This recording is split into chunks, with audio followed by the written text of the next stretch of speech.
عمل یہ سنت ہے، اور حدیث اس کا ایک ریکارڈ ہے، ریٹن ریکارڈ۔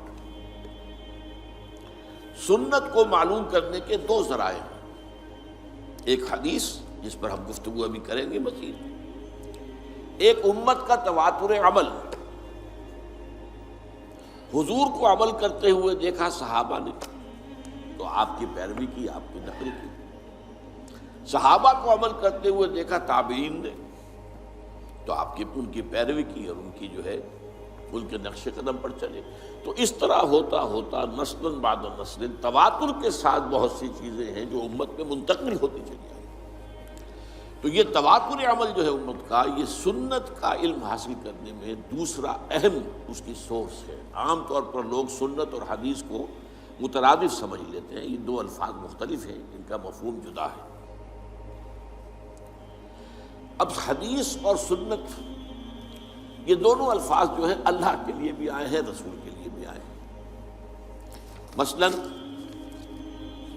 سنت اللہ التی قد خلت من قبل ولن تجد لسنت اللہ تبدیلا ولن تجد لسنت اللہ تحویلا۔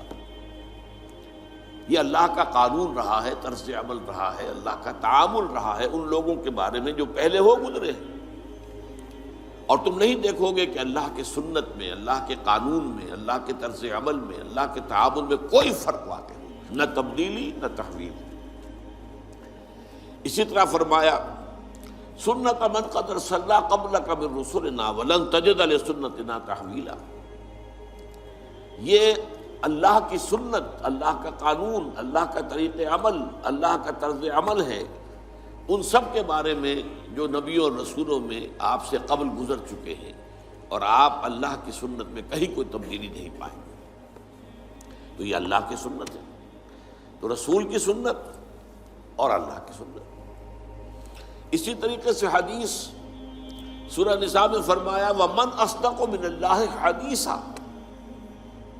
قرآن کیا ہے؟ یہ حدیث اللہ ہے، اللہ کی بات ہے، اور تم نہیں پاؤ گے اللہ سے بڑھ کر کوئی سچا اپنی حدیث میں۔ اللہ کی حدیث سے بڑھ کر سچی اور کون سی حدیث ہو سکتی ہے؟ اسی طرح فرمایا گیا فَبِأَيِّ۔ ناظرین، امید ہے کہ آپ کو ہماری ویڈیو پسند آئی ہوگی۔ صدقہ جاریہ کی نیت سے ویڈیو کو شیئر کریں، زیادہ سے زیادہ چینل کو سبسکرائب کریں۔ حدیث بعدہ یؤمنون، اس حدیث کے بعد یعنی حدیث اللہ قرآن مجید کے بعد اگر یہ اس پر ایمان نہیں لا رہے تو پھر اور کس پر ایمان لائیں گے؟ کیا قرآن سے آگے بھی کوئی بات آنے والی ہے؟ یہ تو ویسے بھی آخری کتاب ہے، اور واقعہ یہ ہے کہ حرف آخر ہے۔ اسی طرح حدیث کے لیے، حضور کے لیے لفظ آیا ہے وَإِذْ أَسَرَّ النَّبِيُّ إِلَىٰ بَعْضِ أَزْوَاجِهِ حَدِيثًا۔ ایک واقعے کا ذکر کرتے ہوئے جب نبی صلی اللہ علیہ وسلم نے اپنی ازواج میں سے بعض کے پاس اپنی ایک حدیث، اپنی ایک بات بطور راز رکھی،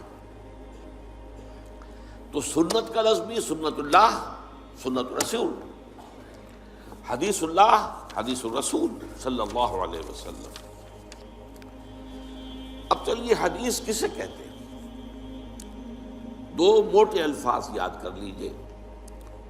حدیث دو طرح کی چیزوں پر مشتمل ہے، ایک اخبار کہلاتے ہیں، خبر کی جمع اخبار، ایک آثار کہلاتے ہیں، اثر کی جمع آثار۔ خبر کسے کہتے ہیں؟ حضور کا کوئی قول ہو، کوئی فعل ہو یا تقریر ہو۔ اب یہ تقریر کو آپ نہیں سمجھتے، تقریر تو آپ سمجھتے جو میں کر رہا ہوں یہ تقریر ہے، یہ تو ہے تقریر۔ اصل میں تقریر یہاں اس کے معنی کیا ہے کہ کوئی کام حضور کے سامنے کیا گیا اور آپ نے روکا نہیں، برقرار رکھا، تو اسے ایک سند حاصل ہو گئی۔ جب حضور کے سامنے کام کیا، آپ نے دیکھا اور آپ نے منع نہیں کیا، روکا نہیں، جائز ہے، تو یہ گویا کہ ایک سند ہو گئی کہ حضور کی طرف سے ایک طرح کی اس کو منظوری جو ہے امپلائڈ، حضور کی طرف سے ریکگنیشن حاصل ہو گئی۔ تو حضور کے اقوال، حضور کے افعال، حضور کی تقریر، یہ کہلاتے اخبار، خبر کی جمع اخبار۔ اور آثار ہیں کسی صحابی کا قول یا صحابی کا عمل یا صحابی کی تقریر، اس لیے کہ یہی گمان غالب ہے کہ صحابی جو بات کہہ رہا ہے وہ اپنی طرف سے نہیں کہہ سکتا، صحابی جو عمل کر رہا ہے وہ اپنی وجہ سے نہیں کر رہا، صحابی کا قول بھی، صحابی کا عمل بھی، اور صحابی کی تقریر بھی، جیسے رسول کا قول، رسول کا عمل، رسول کی تقریر، یہ اخبار ہے،